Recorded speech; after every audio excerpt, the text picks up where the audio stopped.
Okay అండి. ఇప్పుడు 2 స్థానాలకు మన దగ్గర ఖాళీలు ఏర్పడుతున్నాయి కదా! ఒకటేమో ఖచ్చితంగా హైకమాండ్ అభిషేక్ సింఘ్వికి ఇచ్చే అవకాశము ఎక్కువ కనిపిస్తున్నది. ఇక మిగిలింది ఒకటే స్థానం. ఆ ఒక్క స్థానాన్ని ఆల్రెడీ కాంగ్రెస్ పార్టీ నాయకులు మొదటి నుంచి మేము బీసీ రిజర్వేషన్‌లకు కట్టుబడి ఉన్నామని చెప్తున్నారు కాబట్టి, బీసీలకి ఇస్తారా అనేది ఒక ప్రధానంగా చర్చ జరుగుతున్నది.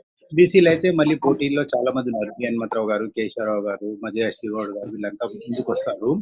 అయితే ఇక్కడ ఒక విషయం ఆలోచించాలి. కేశవరావు గారికి ఇచ్చేందుకు అవకాశాలు చాలా తక్కువగా ఉన్నాయి. ఎందుకంటే వారు ఆల్రెడీ ముఖ్య అధికార ప్రతినిధిగా ఉన్నారు. రెండో అంశం ఏందంటే జీహెచ్ఎంసీ మేయర్‌గా వాళ్ళ డాటర్ ఈ మధ్యనే గద్వాల విజయలక్ష్మి గారి పదవీ కాలం పూర్తయింది. ఇప్పుడు ఇమ్మీడియేట్‌గా ఆమెకు మహిళా కమిషన్ చైర్‌పర్సన్‌గా నియమించాలనే ఆలోచనతో ఉన్నారు. ఈ ఎన్నికల కోడ్ మొన్ననే అయిపోయింది కాబట్టి మహిళా కమిషన్ చైర్‌పర్సన్‌గా ఆమెను అపాయింట్ చేయడానికి అవకాశం ఉంది. సో, ఒకవైపు నా తండ్రికి, ఇంకోవైపు డాటర్‌కు ఇచ్చేందుకు అవకాశాలు తక్కువగా ఉన్నాయి. ఇంకా కే మొదట రేవంత్ రెడ్డి గారికి చాలా అన్ని సన్నిహితుడైన వేం నరేందర్ రెడ్డి గారికి ఇస్తారా అని అసలు ఒక చర్చ జరుగుతున్నది. ఇదే సమయంలో సుదర్శన్ రెడ్డి గారు కూడా మొన్న ఎలక్షన్‌లో ఆయన్ని బలవంతంగా పోటీ చేశారు. ఆయన ఇష్టం లేకున్నప్పటికిని ఆయనని ముందుకు తీసుకొచ్చి ఆయనను వైస్ ప్రెసిడెంట్ ఎలక్షన్‌లో పోటీ చేయించారు. సో, నేను అటు ఇటు కాకుండా అయ్యాను అనే ఒక ఫీలింగ్‌లో ఆయన ఉన్నారు. సో, ఆయనకు మళ్ళీ ఉపరాష్ట్రపతిగా పోటీ చేయించారు కాబట్టి ఇమ్మీడియేట్‌గా ఈసారైనా ఆయనకు రాజ్యసభకి ఇస్తారా అనేది ఒకటుంది. అంటే ఏదైనప్పటికీ హైకమాండ్ నిర్ణయాన్ని బట్టే మనం ఆలోచన చేయాల్సొస్తది. హైకమాండ్ గనుక అభిషేక్ సింఘ్వికి ఇవ్వాలి అని అనుకుంటే మాత్రం ఒకటే స్థానం ఉంటుంది. సింఘ్వి గారికి ఈసారి ఇవ్వము, ఇక్కడి నుంచి ఈ రాష్ట్రం నుంచి తెలంగాణ నుంచి ఇవ్వాల్సిన అవసరం లేదులే అని ఒకవేళ భావిస్తే మాత్రం 2 స్థానాలు వస్తాయి.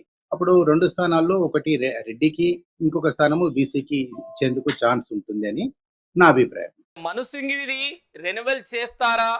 లేదు అంటే ఒకవేళ రెన్యువల్ చేస్తే గనక ఒకటే ఉంటుంది. అలాంటప్పుడు బీసీలకు ఒకటే పెద్దపీట వేస్తారా అనేది ఒకటి.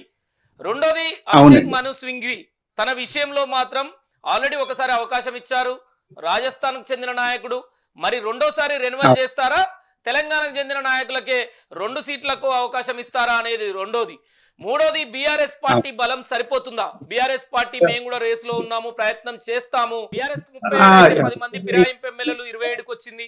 కానీ బీజేపీ మద్దతు తీసుకొని ఓవరాల్ గా వాళ్ళు కూడా పోటీలో రేసులో ఉండే అవకాశం ఉందని అనుకోవచ్చా? అవునండి. ఇక్కడ నేను మిమ్మల్ని ఒక చిన్న క్లారిఫికేషన్ ఇవ్వదలుచుకున్నా. అంటే డిస్టర్బ్ చేశా మధ్యలో.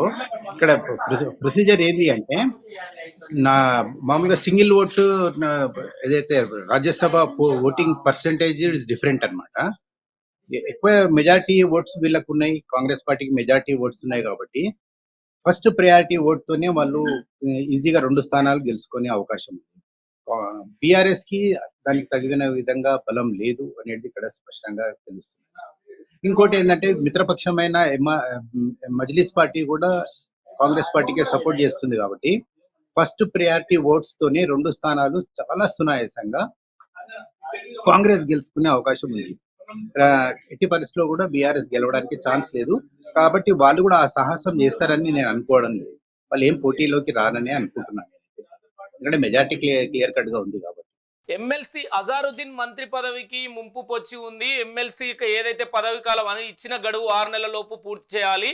ఇక్కడ రాజ్యసభ ఖాళీ అయిన నేపథ్యంలో ఎవరో ఒకరు ఎమ్మెల్సీ బల్మూరు వెంకట్ గాని, మహేష్ కుమార్ గౌడ్ గాని టీపీసీసీ మహేష్ కుమార్ గౌడ్ ఎమ్మెల్సీ పదవికి రాజీనామా చేసి రాజ్యసభకు వెళ్లి రాజ్యసభ టీపీసీసీ 2 చూసుకునేలాగా, లేదంటే బల్మూరు వెంకటన్న రాజ్యసభకు వెళ్లి ఎమ్మెల్సీ ఖాళీ అయితే ఆ ఎమ్మెల్యే కోటాలో ఉన్న ఎమ్మెల్సీని అజారుద్దీన్ కేటాయించే అవకాశం ఏమన్నా కాంగ్రెస్ అధిష్టానం నిర్ణయం తీసుకునే ఆలోచన ఉందనుకోవచ్చా? అంటే ఇంకా సమయం ఉంది. గవర్నర్ గారు నిర్ణయం తీసుకోవడానికి ఇంకా సమయం ఉంది. కోదండరాం గారి విషయంలో అయితేనేమో గతంలో ఆయన టీజేఏసీ పెట్టి పొలిటికల్ పార్టీ తరఫున పోటీ చేశారు. అజారుద్దీన్‌కి అయితేనేమో మాజీ క్రికెటర్ అని చెప్పేసి ఒక ఉంది కాబట్టి ఆయనది క్లియర్ అవుతదనే ఆశతోనే ఉన్నారు. ఇంకా సమయం ఉంది. మొత్తము ఆయన మంత్రిగా బాధ్యతలు స్వీకరించినప్పటి నుంచి 6 నెలల సమయం ఉంది. అక్టోబర్ నుంచి కౌంట్ చేస్తే ఇంకా వారికి ఇంకా 2 నెలల గడువు ఉంది. సో, అప్పటి వరకు వెయిట్ చూస్తారు అనేది ఒక అవకాశం.